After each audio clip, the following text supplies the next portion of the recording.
30 for 30 is the umbrella title for a series of documentary films airing on ESPN and its sister networks and online properties.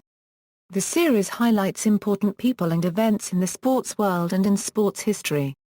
30 for 30 includes 2 volumes of 30 episodes each, a 13-episode series under the ESPN Films Presents title in 2011 to 2012, and a series of 30 for 30 shorts shown through the ESPN.com website.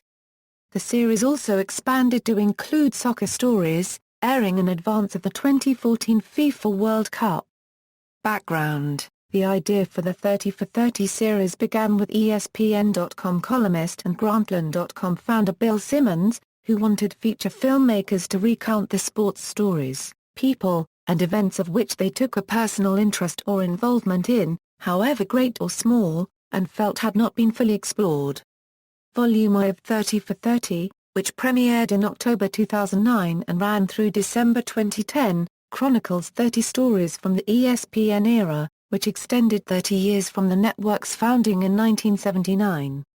Each volume I film details the issues, trends, people, teams, or events that transformed the sports landscape during those 3 decades, including what Simmons describes as stories that resonated at the time they occurred but were eventually forgotten for whatever reason. Subsequent films in the series, including Volume 2 and online-only shorts, have expanded the series' scope to include people and events from outside the ESPN era. John Dahl, Coneschel and Simmons serve as 30 for 30's executive producers. List of 30 for 30 Volume I films. Unless otherwise noted, the following films are all 60 minutes in length. ESPN Films Presents. Other films were previously announced for the 30 for 30 series but were not included in the series. These films, which began airing in 2011, are a continuation of 30 for 30, dealing with more sports stories that 30 for 30 did not cover. According to 30 for 30 producer Bill Simmons, "We're spinning off the 30 for 30 series next year into something that will probably be called 30 for 30 Presents, or something like that. We're going to be putting out 4 Euro 5 sports docs per year on the level of the best 30 for 30 docs and getting the best filmmakers to do them. Same creative team is involved. We have some terrific ideas in the hopper. So even though the SMU doc will be the 30th one, don't think the spirit of the series is going away." These additional films include, List of 30 for 30 Volume 2 films. On May 15, 2012, it was announced that the 30 for 30 series would return in the fall of 2012 with all new documentaries. The documentaries will be integrated with Grantland.com by podcasts, feature stories and oral histories. In addition to the new documentaries, unrelated short films will release each month on Grantland.com. Unless otherwise noted, the following films are all 90 minutes in length. 30 for 30 shorts. These short films were released on Grantland.com, and are available to watch on the 30 for 30 site. List of 30 for 30, Soccer Stories films. On January 11, 2014, it was announced that a soccer-only 30 for 30 series, featuring 2 feature-length films and 6 30-minute films, would be aired in April 2014, featuring compelling narratives from around the international soccer landscape. Additionally, a 10-part vignette series, titled Chorus Section No, about Brazil's rich history, will air during ESPN's 2014 FIFA World Cup coverage. Vignettes, critical and ratings response. The series had a slow beginning.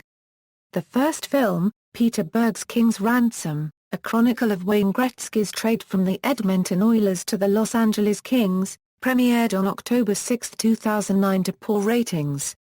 King's Ransom drew a 0.5 national rating and a total viewership of 645,000.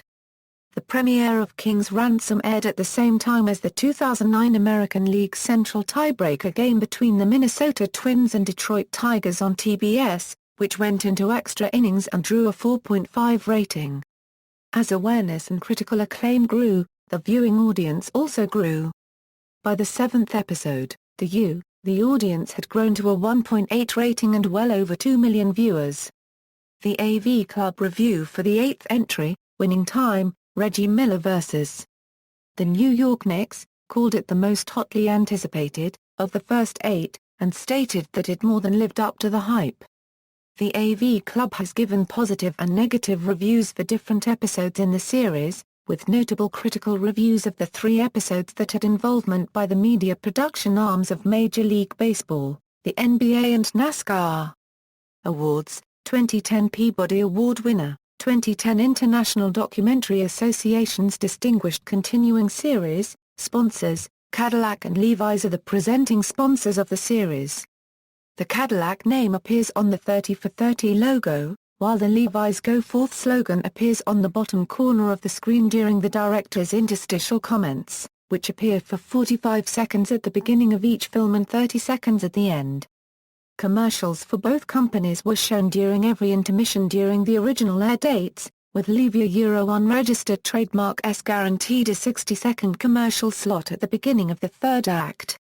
Cadillac replaced Honda as a primary sponsor.